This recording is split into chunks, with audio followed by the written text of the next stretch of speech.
The Pin Drop podcast brings you the most intrepid chat on the podsphere.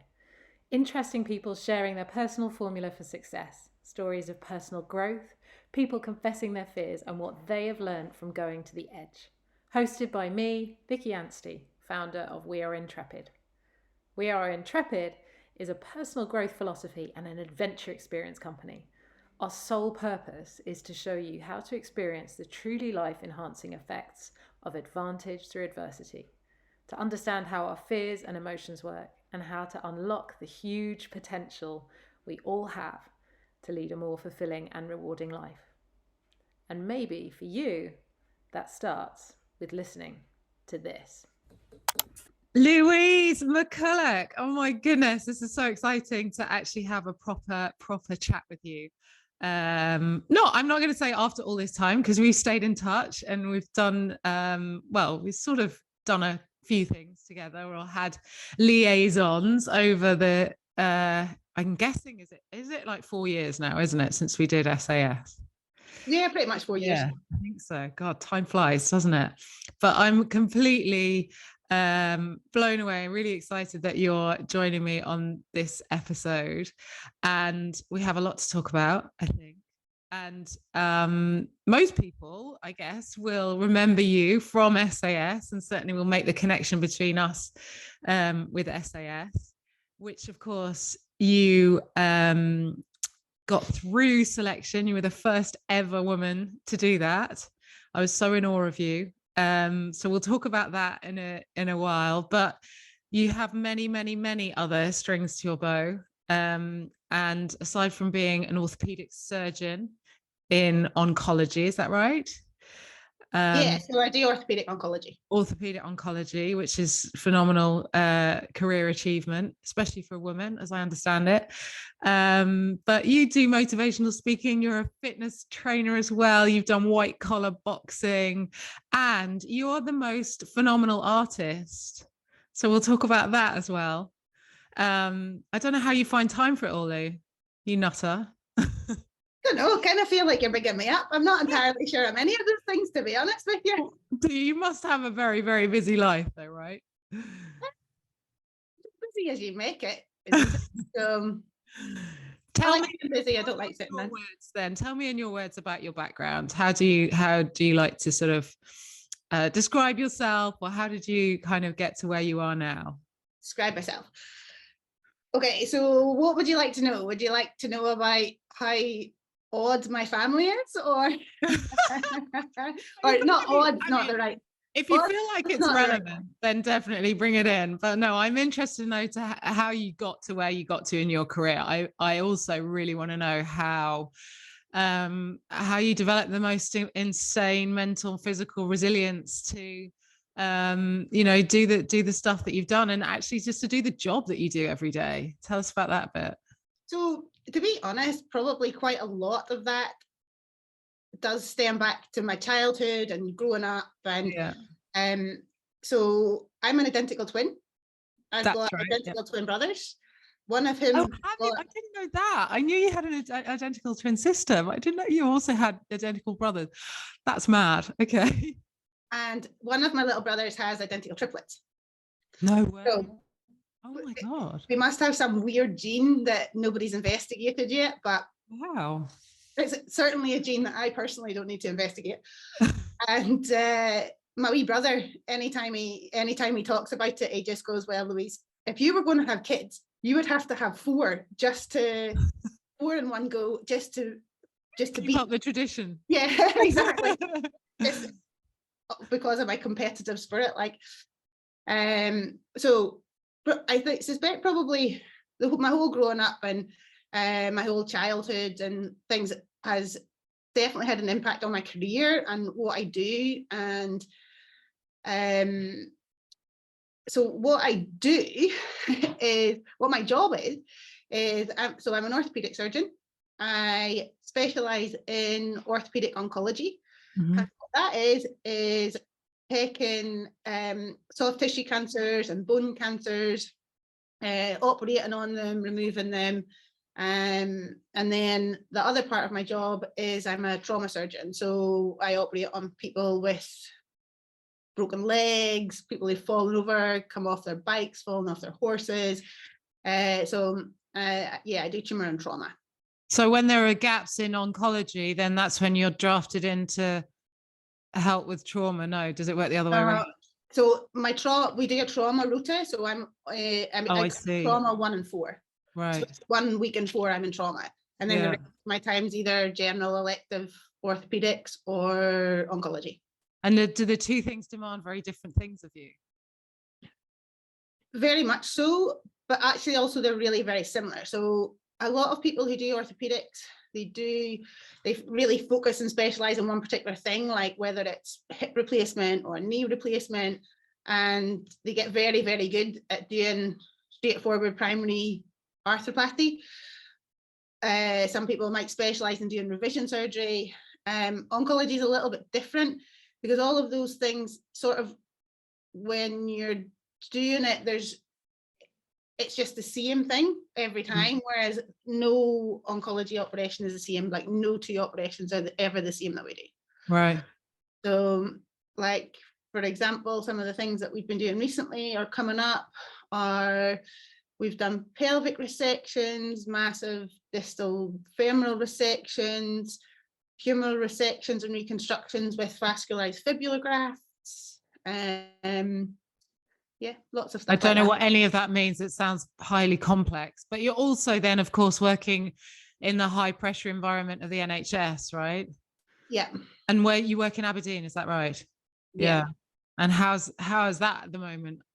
You know, with all the awful stories that we hear about and the challenges that face people who work there. And it's certainly challenging. It's always challenging. So, and how do you? It's always just a different challenge, right?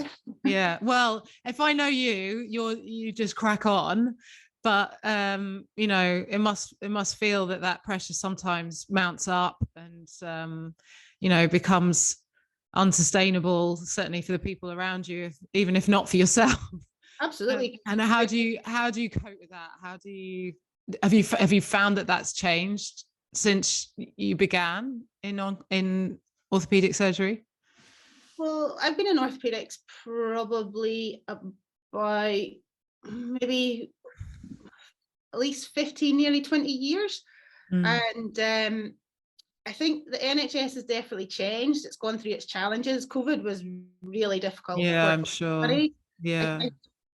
What we notice is that I think there's much less kind of clinical connect in a way, and it's much more sort of paperwork orientated, and it's just really difficult. And I think people's roles are changing. I'm not entirely sure that that's for the best. I think every single thing that I do in orthopedics is entirely reliant on the team around me, and you can see that the team's really struggling. Yeah. So it's just a really difficult challenge in time, and there's only so much that you can do to support your team, and you do that the best you can. And you're pretty good though at stepping away as well, aren't you? With, you know, in terms of being kind of emotionally entangled in what you do, to be able to just go home and, you know, put it to one side until the next day or the next shift. I think, is that just an experience thing? Have you just got good at doing that, or? I don't think that you ever don't take stuff home. I think you take stuff home all the time. It's just whether you let that bother you, or like every time I've got a big case coming up, I'll take it home and I'll be thinking about it, and I'll be planning it, and I'll be kind of visualizing it. And so, like, you can't say that I don't take it home. I have definite methods of trying to, like, not taking little niggles and worries home. Yeah, putting things into perspective. Yeah. So. Yeah, and do you think you'd have that ability if you didn't do the job that you do? I mean, it must kind of focus your mind on what's important in life, and the you know, our mortality and the fragility of life, and, you know, what really matters. Absolutely. Yeah. Like, one of the things I say all the time is my aims and my values in life are that you just have to go and live your best life you possibly can. you don't know what's coming around the corner. You don't know what tomorrow brings, and you just have to try and be your best self every day. Yeah. And you still find lots of time for your fitness in amongst all your work, right? Yeah. So you're out there smashing it all the time. In fact, you also coach other people, right? You run your own classes. Is that right? Yeah, so we do exercise, just a strength and conditioning class 4 times a week, first thing in the morning at 6:30. And then I do my own training. So yeah. And what are you training for at the moment? Anything in particular? I'm doing the Argus in South Africa on the 12th of March. Oh, tell me about that. So the Argus is a cycle race. Oh my God, okay. 120 kilometers. Right. It's just around the Cape in South Africa. So oh wow, I've never been to South Africa. It's somewhere I'd love to go. Have you been before? Have you done this before? I've done it once before. I've been over to do it twice. Was the first year I went over was the first year it's ever been cancelled in 40 years because it was so windy. All the elite guys go out first thing in the morning, and there's video there. If you look on YouTube, it's amazing. They have these videos of these guys with these bikes, and the bikes are flying behind them. They're just like hanging onto the handlebars, and they can't even sit on them because it's so windy. Oh my God. So that year. And then And is it a day event? Yeah, it's just a in a day. The morning. Done in a day. Done in a morning. Smash it out. Finished. Oh, fantastic. Well, so obviously, Lou, you and I met in Chile. Did we meet in Heathrow Airport? I can't remember if we travelled out in the same group. We were split up into 2 different groups, weren't we? I think you went out in the first group that went. Yeah, we went through Paris. Yeah. Yeah, so we didn't. Yeah. Yeah. So yeah, we'd have met in Chile, right? At the airport, I think. Yes. Yeah. Sitting hanging in the little entrance hall waiting for you all to come. That's right. And everyone was like checking each other out, desperately trying to figure out where they ranked, you know, who everybody was, what their game plan was, all of that. So interesting. So I was, do you remember Kat? Yes. Yes.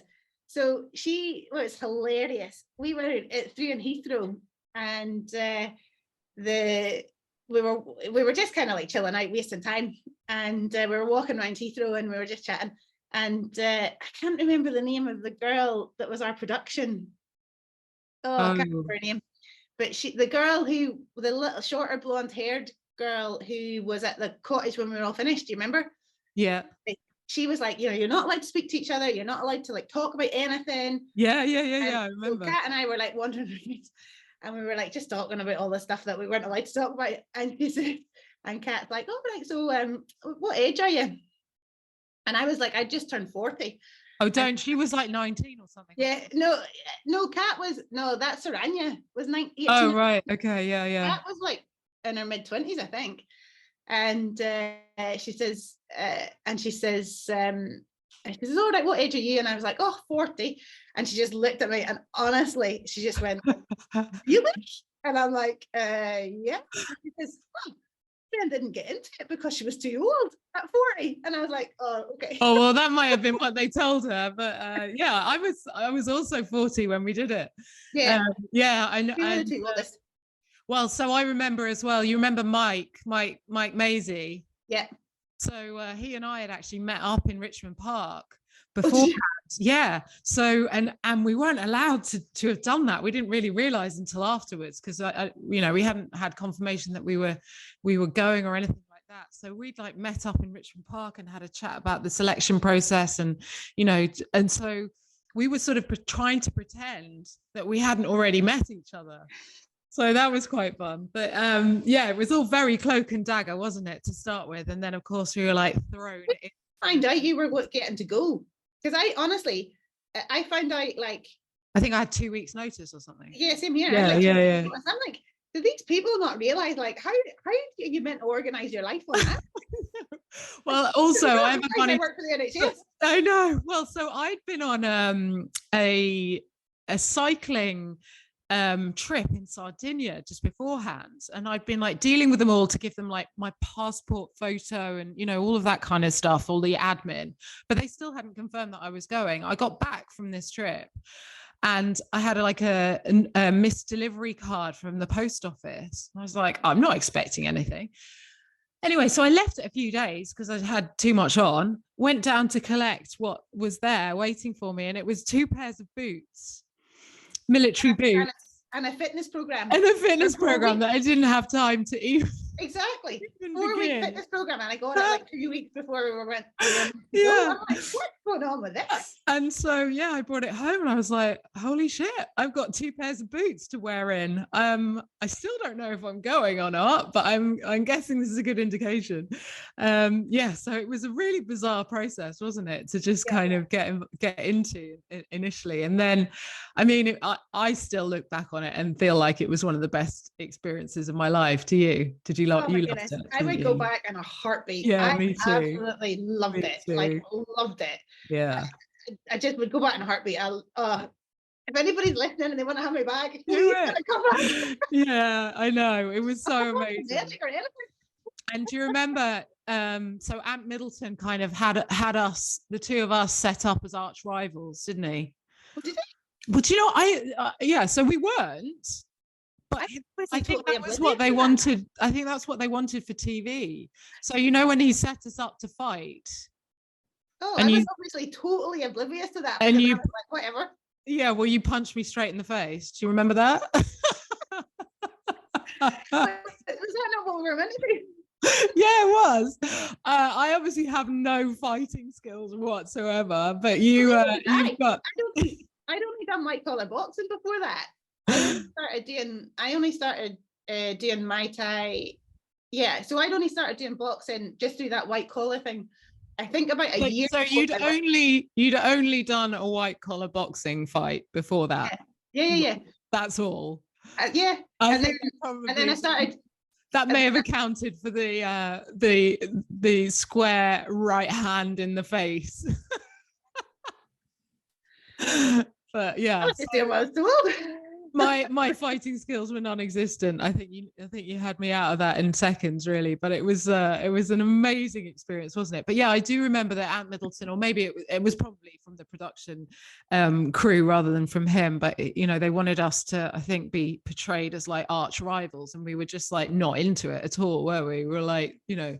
I was obviously blatantly total really oblivious. No, I remember him pulling me to one side and being like, you know, you're up against, what was your number? 24. 24. I was 17. So you know, he was like, you're up against 24, 17. Fucking get at her heels, or you know, whatever. And I was like, I'm not competing against anyone here but me. Like, well, that's exactly the same as me. I didn't really feel like it was a competition with anybody else at all. It was purely a competition with myself. Yeah. And so that's kind of what I thought was really interesting about the whole thing, was that everybody's like, oh, but like it's a competition against the boys, it's competition against the girls. And I'm like, no, I didn't see it that way. No. It was entirely just to see like where I could get, or you know, I didn't feel like it was a competition with anybody. And what were you kind of trying to like, so I'd just come out of a very long relationship and quite a limiting, controlling relationship. And I'd literally just left my marriage. So I had a lot to prove to myself about what my capabilities were. You know, and I as it turned out, I suppose I knew this, I had the kind of physical capabilities, but I didn't know if I had the mental capabilities. Were you trying to prove anything to yourself, or were you just relishing? I mean, you looked like you were just loving it. Yeah. That's what I would have assessed. But I didn't really feel like I was out to prove anything to myself. I suspect there's a lot of doubt whenever you're doing something like that. Yeah. Because like I was 40. Yeah. Like, I was like, am I going to be fit enough to like these like 20-year-old guys? Yeah.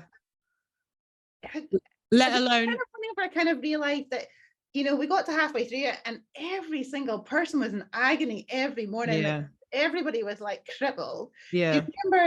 Do you remember the morning I went round and just did the soft tissue work on like half of us? Yes, you were absolutely amazing. Honestly, not only were you doing that, you were patching us up. I remember you taking a massive splinter out of my thumb Do you remember that?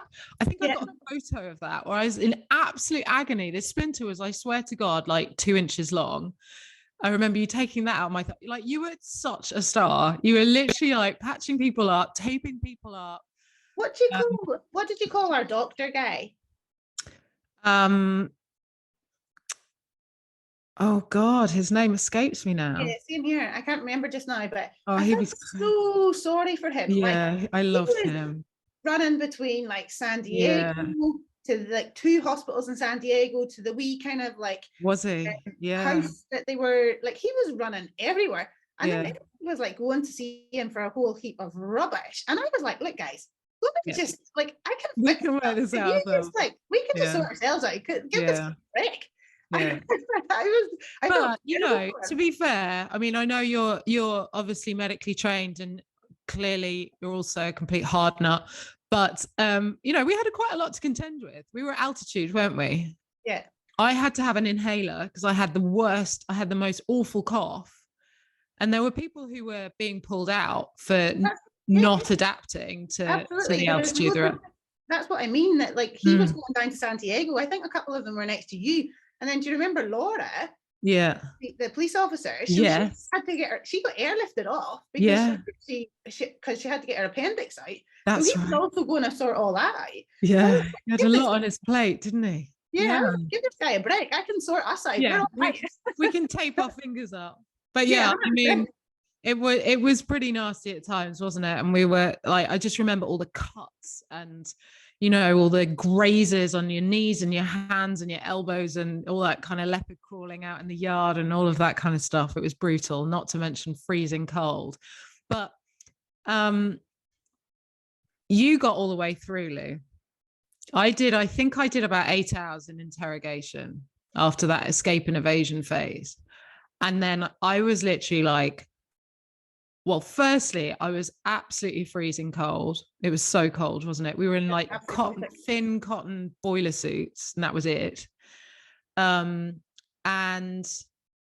I just remember thinking to myself, I'm starting to lose my mind. And I'd gone into it having various conversations with, you know, people who'd either been, you know, in the military. How do you mean that you felt like you were losing your mind? In what way? Well, so this is what I'm just saying. So I chatted to a few people and said, it'll be fine, you know, because it's just a TV program. So I'll be able to switch my brain off and just be like, oh, it's just TV, you know, it's not real. It was so real, wasn't it? Oh, 100%. It becomes really real. Yeah. And you couldn't sort of distinguish between, you know, they're so good at what they do that it was actually impossible to just kind of regain the perspective necessary to be like, no, this is fine. It's a TV program. No one's going to die. Because at times you were like, I might die. I actually might die. So yeah, and I definitely got to a point in the interrogation phase where I just thought, this is starting to really affect me. And I just didn't want to be there anymore. And I felt like I've done every single physical task, and I'm really proud of how I've performed and what I've done and things that I didn't think I would ever do with, you know, the heights and the water, which I obviously had loads of fear around. And then, yeah, but that mental interrogation stuff, I was just like, at a certain point, I just thought, I don't feel like I need to do this anymore. Yeah. And so I VW'd. You carried on for like another 10 hours or something after that. How long were you in for? I honestly don't know. What we were in for. But it's really interesting. So you say that it seemed real, and it absolutely was real. Yeah. When I almost VW'd, when oh, that's reassuring. well, the reason I almost VW'd was because, do you remember Liz? So at the very start, Liz walked in and she was like, okay, I just need your phone number, your name, your phone number, your address. And I just wrote it all down for her. I just gave her it all. Right. And then I was fine when I was there. And then I went back into that torture chamber again. And honestly, I beat myself up for hours that I thought that they were going to go and get Paddy. They were going to take my dogs off me. Did you? Oh my goodness, it Really? was horrendous. And I don't know what happened. I just was like, please catch a grip of yourself. What are you talking about? Like, Yeah. like if they wanted your address that bad, they can go on the internet and look for it. So Yeah. like, Yeah. But that's how real it felt, isn't it? It was real. Yeah. There's no other words for it. And so what tactics, because I do vaguely remember a conversation with you afterwards where I think I asked you, like, how did you stay in? Like, what did you do mentally to kind of get through that? And you told me something about how you'd like constructed some bizarre like pathway through a house or something, going through every doorway, and you'd broken it all down in your head. Was it not? I thought it was. So, maybe that was Mark or Milo then, but no, I thought that was you. Like, do you remember any particular like mental strategies that you used for that, or did you draw upon anything from work or from your life experiences that helped you with it? I think I just put myself somewhere else. Did you? Also, can I just tell you that I was absolutely exhausted by this. Yeah. Before we went, so we were away for 2 weeks. Before we went,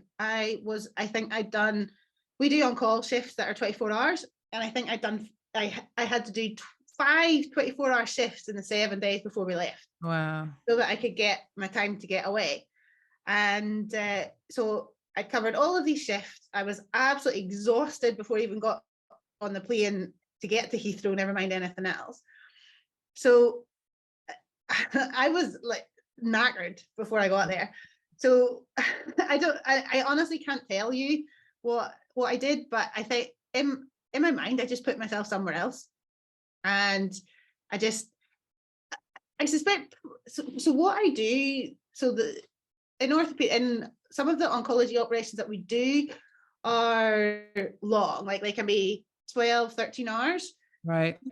And that's fine if you're actually doing the operation, but if you're assisting for that time, it is horrendous. It's like monotonous and boring. And so I suspect that probably gave me a little bit of help in a way. Yeah, that kind of mental endurance for monotony and tedium. But the other thing that made me laugh when we were doing that was, I don't know if you realised, but could you tell when Ant was in the room? Yeah, because I worked out what his shoes looked like. Oh, well, I couldn't see his shoes. I could just about see down through the bag that was on our heads. So, because, well, I had a bag and goggles. Yeah. And so I could see nothing. But you could, whenever he was in the room, you could tell because he hit you harder. Yeah. And like he wouldn't accept any leniency in like the position you were in. Yeah, so and no one talked about, and actually you don't see it on the series since, or I haven't seen evidence of it. They actually hit us with like metal objects, didn't they? Oh yeah, 100%. So even whenever we got caught at the second checkpoint so I was in team of 4 with myself, Hannah, Rick, and Mark, I think. No, I was with Mark. And James. Oh, I must have been Milo. Yeah, I think you were with Milo. Yeah. I wasn't with Milo. We had Milo, Rick. Oh, I was with the other Louise. Yeah. Yeah. And then myself and Hannah. And the thing I remember is Hannah didn't eat cheese. And we got a cheese sandwich at the first checkpoint. And she's, I can't do that. And I'm like, I am starving. I'll eat it. Or alternatively, you could just chuck the cheese away and eat the rest of it. And then at the second checkpoint, this wee woman was like whittling away in Spanish. And we were, all 4 of us were like leaned in to try and work out what she was talking about. And honestly, I got hit over the head by something. You got captured. And then this like Spanish guy screaming in your face and these dogs barking at you. Yeah. And then chucked into the back of a van. And then what was interesting though, I was like, well, what am I to do now? Am I meant to be like concentrating on where we're going or what we're doing? Yeah. So you know what? I managed to position myself right at the back of the Jeep too far away for them to, because they were hitting people with rifles at that point who were like close enough to be like poked with a rifle. I was so far at the back of the Jeep that I managed to get to sleep. Oh, really good work. I got about 20 minutes kip. It was great. Oh, good job. I didn't. I had like 3 other people lying on top of me, I think. But I mean, what an achievement, Lou, honestly. And I can say that having been through the same experience as you, just not quite as far, not quite the same level of just grit that it took to keep going through that. And I think, if I'm honest, that's probably what pushed me to want to do the row as much as anything. Partly to kind of confront my fears of water, but also because I hadn't gotten through, and I needed to resolve that in my mind. But it's just such a phenomenal achievement. And what else have you gone on to do since that? Has that led you on to other things? Well, to be honest, work's been so chaotic. Yeah. But got a bit more of a management role in work. Yeah. I've started painting. So let's talk about that. Stuff. Because we got back in touch, didn't we, before I did my row, and you gave us loads of really amazing medical advice that we were pretty clueless about. We had, a medical list of items that we had to take with us. We didn't really know what any of them were.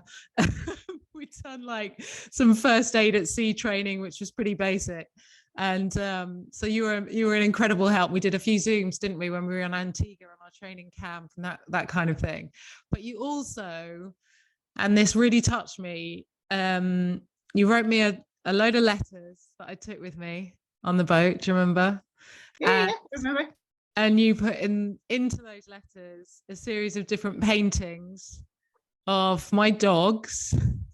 They weren't very good paintings of your dogs, I have to say. I do have a better one for you. I meant to bring it with you to show you today, but I haven't had time to bring it.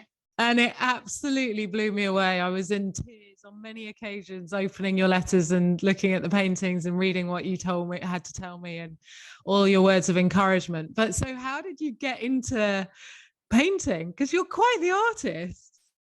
Again, I'm not really sure. I just picked up a paintbrush. You are. Do you just do that for fun? Do you sell your stuff? You should. So I sell my stuff for charity, really. Yeah. So so my sister did a little bit of painting, and then I kind of was like, well, if Emma can do it, I can probably do it. So I just started painting. And do you find it cathartic? Does it relax you? Oh, very much so. Yeah, I'm sure. But you wouldn't become a full-time artist. Maybe you could do that once you're done with, fixing people in the NHS. Exit strategy. Yeah, that needs to be your exit strategy. I did a wee abstract painting there a couple of weeks ago, or actually just before Christmas. A guy was looking for this abstract art, and I'm not really into abstract art in any way, shape, or form, but honestly, I absolutely loved it. So I'm going to create a little. So you can take commissions then. Oh yeah. Excellent. Amazing. Well, if anyone's listening and they want a unique piece of art, I know that you paint from photos because that's what you've done for me, but get in touch with Lou. What if you hadn't been an orthopaedic surgeon, Lou? What would you have done? I suppose that kind of depends on at what stage in my life you would have asked me, I think. Whenever I was growing up, we always had horses, and my dad was a vet, and if you'd asked me probably when I was at school, I would have said a vet. And then whenever I went to university, I kind of always wanted to do orthopaedics. I knew that I wanted to be a surgeon for definite. So I would have either, if I hadn't have done orthopaedics, I would have probably been a vascular surgeon. Okay. So you had obviously a love for animals, grew up in a very competitive environment with your siblings, and then you had that sort of medical aspect to your life through your dad as a vet growing up. So that was kind of always going to be your path, I guess. Pretty much, I think. Yeah. Now, obviously, this podcast is kind of designed to sort of support We're Intrepid and what we're all about, which is personal growth and, putting yourself in challenging situations and seeing, perhaps where your limits are or could be. What's the sketchiest thing you've ever done? Where have you ever taken yourself to the limit? Was that SAS for you, or is there anything else, or even work related or otherwise, that you feel like, you know, you really tested your limits? Do you think you know where they are yet? I don't think the SAS. I would say that. I would say work more probably, just Right. because like some of the operations we're doing are just massive. Yeah. And also it matters. 100%. You've got so much patient responsibility. Yeah. And they're long, massive, difficult cases. And yeah, so definitely at work. Yeah. And but how, at the same time, I'm not entirely sure that I would say that I've reached the limits of that, because I don't know that I very strongly believe that there's never really a limit. You can always push yourself further. So like, there's no operation that I would say, there's lots of operations that I would be uncomfortable, but at the same time, you would do them. Yeah. And well, you would not, because you just because who else is going to? I guess that's exactly. That's the truth of your situation. And, you know, I can kind of relate to that, having done my row versus, you know, SAS, where, you know, there were some pretty sketchy moments when we did SAS Who Dares Wins, but I didn't ever feel like my life was in danger. The sketchiest moment in SAS, when I would have said that all our lives were in danger, was in that swimming pool at the top of the mountain, where I nearly drowned. Yeah.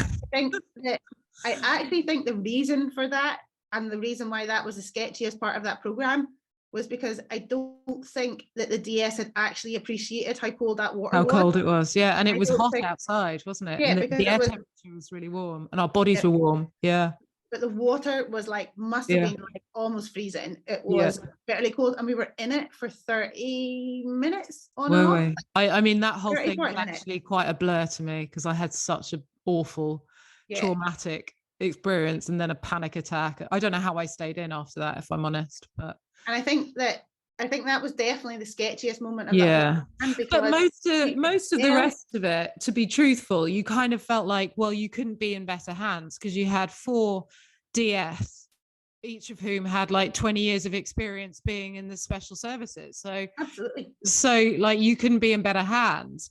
Whereas for me, and this is what it sounds like you're saying for you at work, on the row, there were times where no one was coming to help us.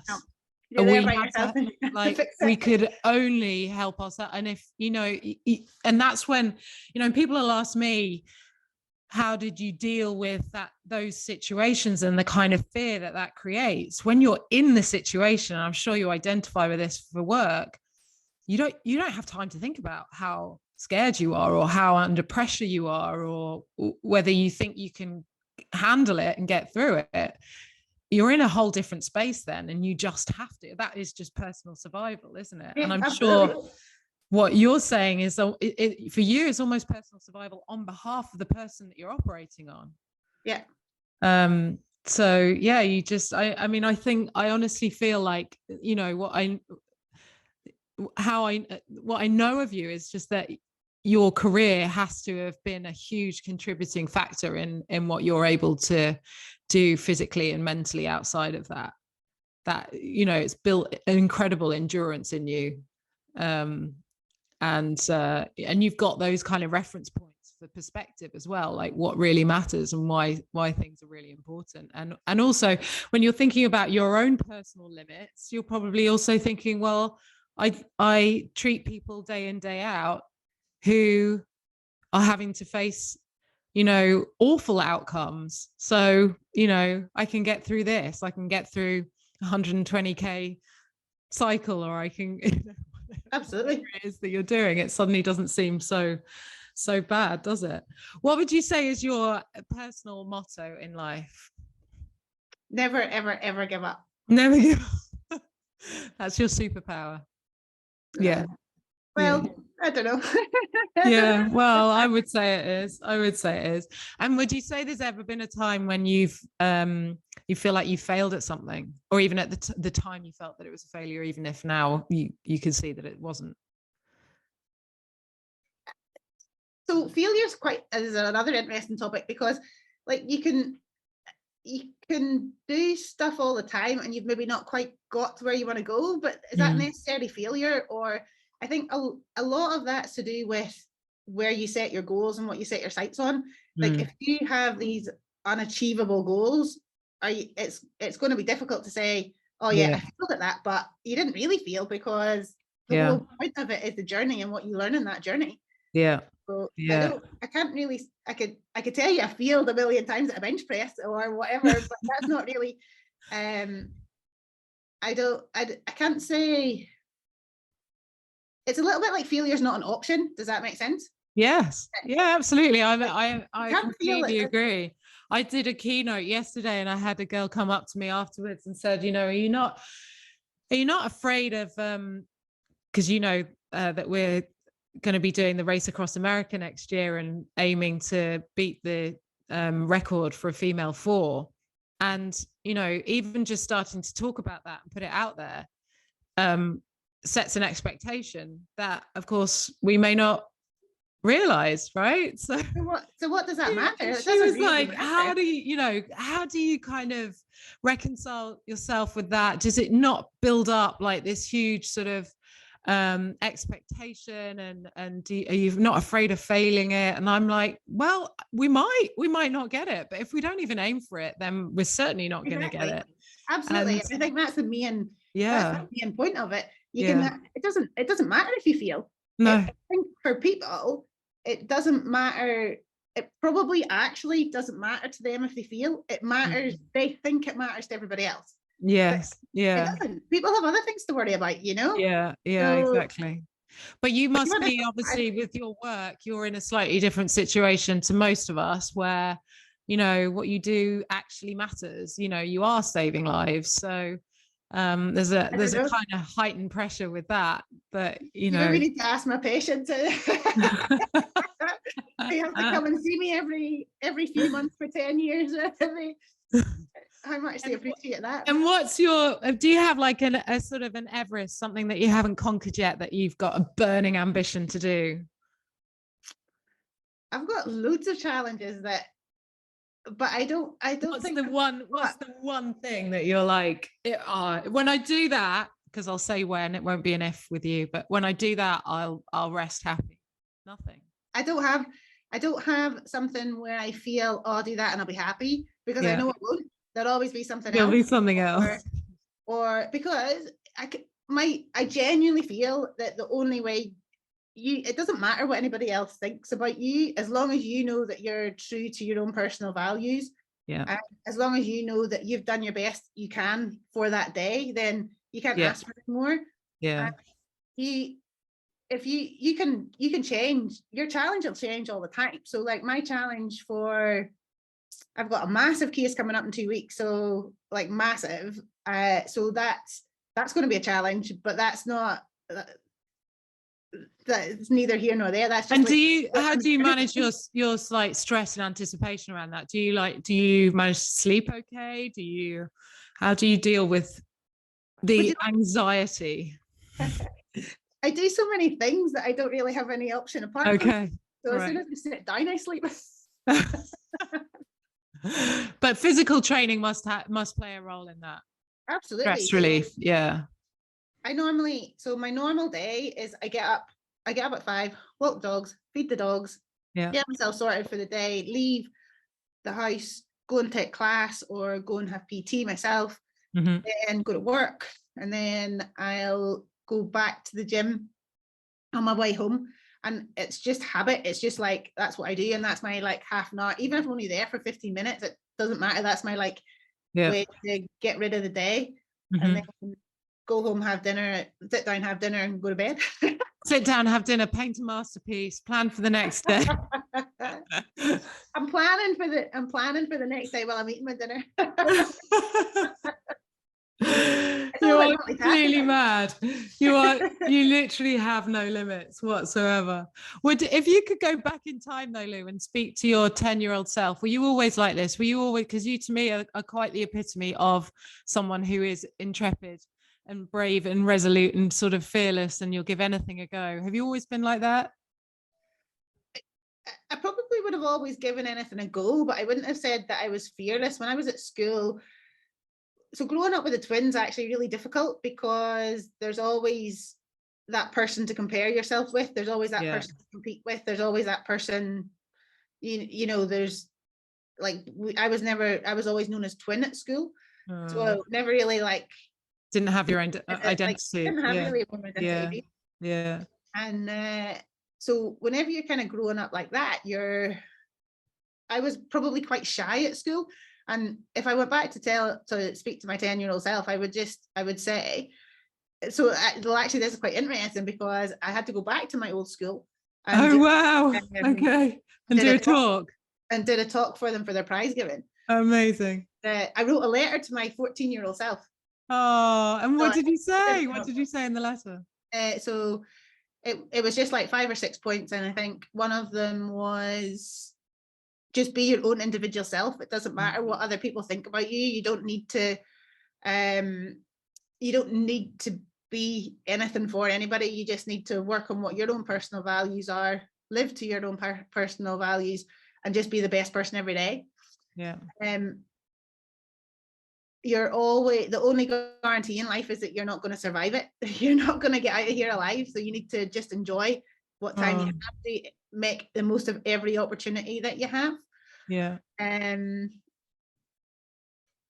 Never ever give up. But those were kind of the main ones. Brilliant. I love it. And what are your worst habits? I should probably know this from having spent like 11 days with you in close confinement, but tell us.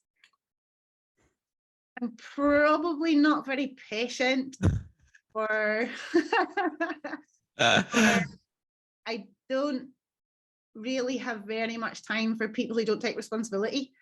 So like, I don't understand why. I don't care if people don't do stuff, but if you just need to man up and say, I haven't done that. And I don't care that you've not done it, but I care that you take responsibility for not having done it.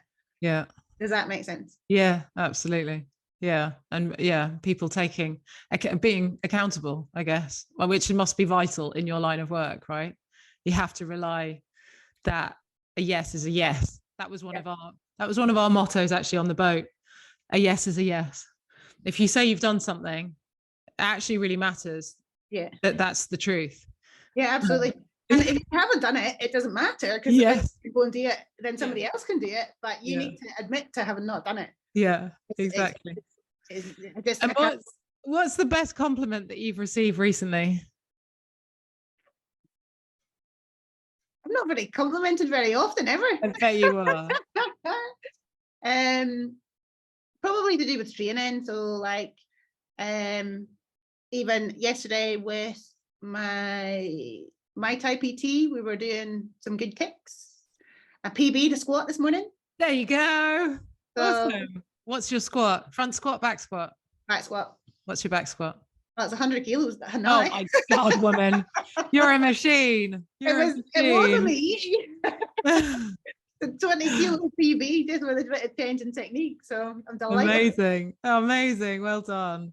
You're absolutely smashing it. I love it. What do you wish that I'd asked you that I didn't ask you? There's so many things. I feel like we final question. Forever. I can't really think of any one thing apart from to let me be on your team for the rest of CS America. Well, I was literally just going to say, if you couldn't think of anything, I do want to ask you to definitely be on our crew. Come and be our medical support if you're free and want to do that and available. And who knows, like, honestly, with my experience of putting teams together for these kinds of things, people, it's a long way away, right? It's a long way away. A lot can happen. So you never know. We may very well be reunited doing something absolutely nuts again together very soon. But Lou, it's been a complete pleasure catching up with you. You're sat there on your lunch break, presumably at work. You've got to go back, see your patients. I'm so grateful, honestly, for your time. Thank you so much. You're welcome. I just love staying in touch and watching you do all the amazing stuff that you do. Thank you so much. You're very welcome. It was lovely to chat. The Pin Drop podcast brings you the most intrepid chat on the podsphere. Interesting people sharing their personal formula for success, stories of personal growth, people confessing their fears and what they have learned from going to the edge. Hosted by me, Vicki Anstey, founder of We Are Intrepid. We Are Intrepid is a personal growth philosophy and an adventure experience company.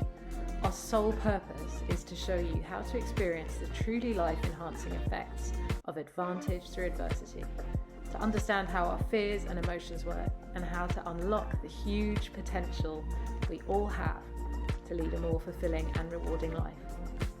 And maybe for you, that starts with listening to this.